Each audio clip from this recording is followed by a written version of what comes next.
Balik tayo sa Land Transportation Code. Sabi ng Section 35, Republic Act 4136, any person driving a motor vehicle on a highway shall drive the same at a careful and prudent speed, not greater nor less than a reasonable and proper speed, and should have due regard for traffic, width of the highway, or any other conditions that there exist.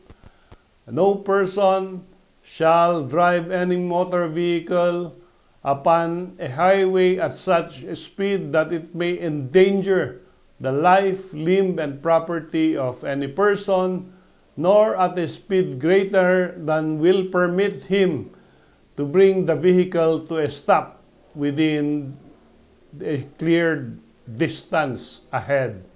So, ito pinagbabawal talaga ang overspeeding.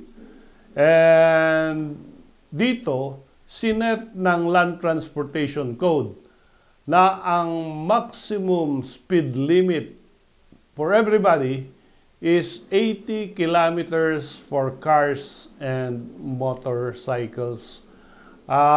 Truck and buses are allowed to drive only at 50 kilometers on the same road.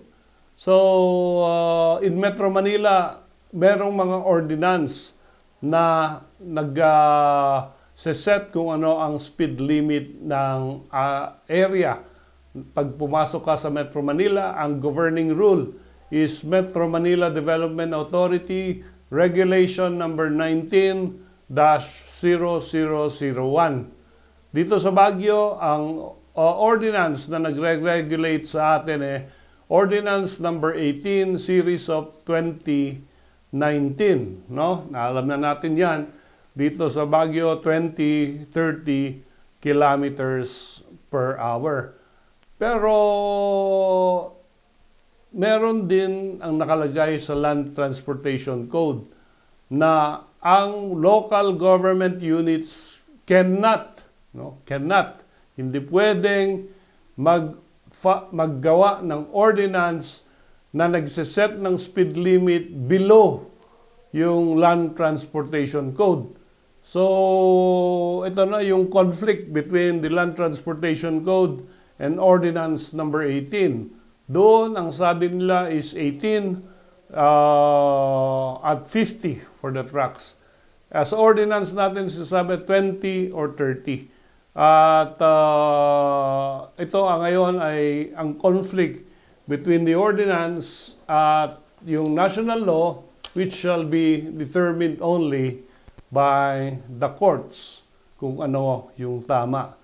Then furthermore, sa Land Transportation Code, hindi niya kinikilala ang speed gun, ang radar, bilang tool para i-determine ang speed limit.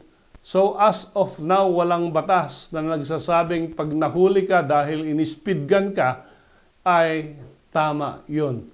Wala ring nagsasabi sa batas na sa tingin-tingin lang ng pulis o ng enforcer ay pwede na niyang sabihin masyado kang mabilis, over 20 kilometers per hour or 30 kilometers per hour. So, pwede mong i-dispute.